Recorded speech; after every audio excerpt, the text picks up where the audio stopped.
Akkam jirtu dhaggeeffattoota shaalloo Oromoo hundi keessan share, like, comment, subscribe gochuu hin dagatinaa. Sagantaa kana yeroo yeroodhaan fooyyessaa deemaa jira. Share, like, comment, subscribe gochuun keessan immoo kana caalaa jabeessee akka hojjedhuu fi sagantaa biraallee akka dabaluu na taasisa waan ta'eef share, like, comment, subscribe gochuu hin dagatinaa isiniin jedha. Ani shaalloo Oromooti.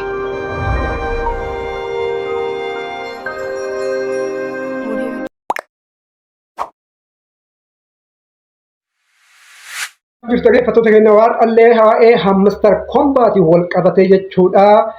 Miiliyoona 5 alatti immoo guyyaa guyyaadhaan akkamitti miiliyoona tokko akka isin argachuu dandeettan jechuudha. Chaalenjii san hojjettaniitiin guyyaa guyyaan kooyinii miiliyoona tokko akkamitti akka argachuu dandeettan isinitti himuudhaaf dhufe jechuudha. Guyyaa guyyaadhaan dhufaa guyyaa fakkeenyaaf akka guyyaadhaa DEFI kan jedhu kana barreessina jechuudha.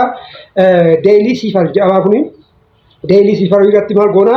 DEFI waan jedhamu kana barreessina jechuudha. Kana barreessuuf garuu maaltu nu barbaachisa? International Morse waan jedhamutu jira jechuudha. International Morse jechuun qubee A haga Z yookaan immoo E haga Z'tti jiru kana full stop fi daashii qofaan bakka buusaa jechuudha. Full stop fi daashii qofaan bakka buusaa jechuudha. Fakkeenya amma E jedhee yoo barreessuu barbaade full stop fi daashii tokko godha jechuudha.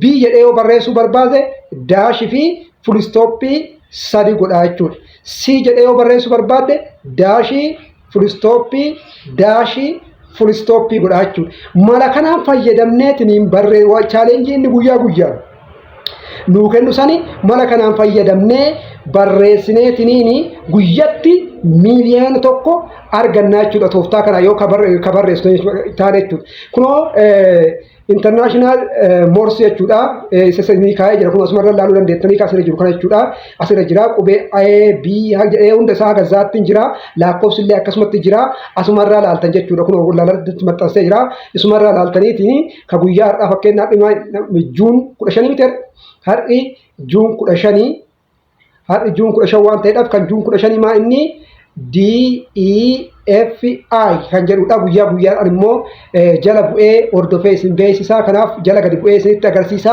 Sirriitti na hordofaa. Yoo na hordoftan kana jechuudha.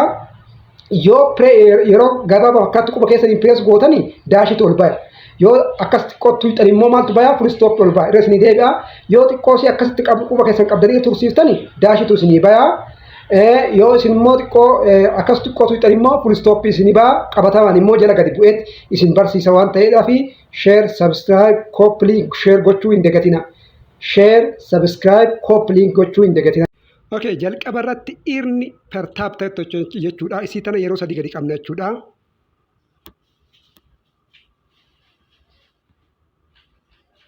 Kun amma daily Sifar kan jettu naaf iddeerti. Kanaaf guyyaa har'aa immoo kan nuu kenne chaalenjii nuu kenne jechuudha. DEFI irra isinii deebi'a barreeffadha. DEFI ammas irra isinii deebi'a. DEFI ishee kana nuu kenne jechuudha. Diin maaliidhaan bakka buuti? Dash dot. Maaliin bakka buuti? Dootiidha. F maaliin bakka buuti? Dot dash dot. I immoo maaliin bakka buuti? Dot waan jedhuun bakka buuti jechuudha. Ani amma dura argadhee jira waan ta'eef naan barreessu garuu isinitti agarsiisuudhaaf maal godhaa? Yeroo daashii barreessu xiqqoon tursiisa akka ta'an daashii barreessu laala amma diidaa jalqabuudha waan ta'eedhaaf kanaaf amma daashii barreessuudhaaf jechuudha xiqqoo gadi qabee tursiisa. Kunoo laala daashii na barreesseera dot godha jechuudha xumureera. Amma immoo barreessa jechuudha. Barreessuudhaaf dotii qofa gadi tuqaa dot barreesseera.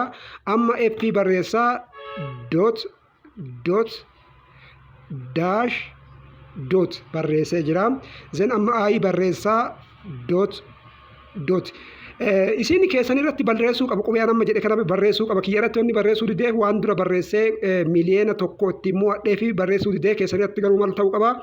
Barreessuu qaba. Yoo isin barreessuu didellee irma deddeebi'a shaakalaa yeroo tokko daddafeen barreessu waan ta'eedhaaf share, subscribe, copy gochuu hin dagatina. Nagaa ta'a.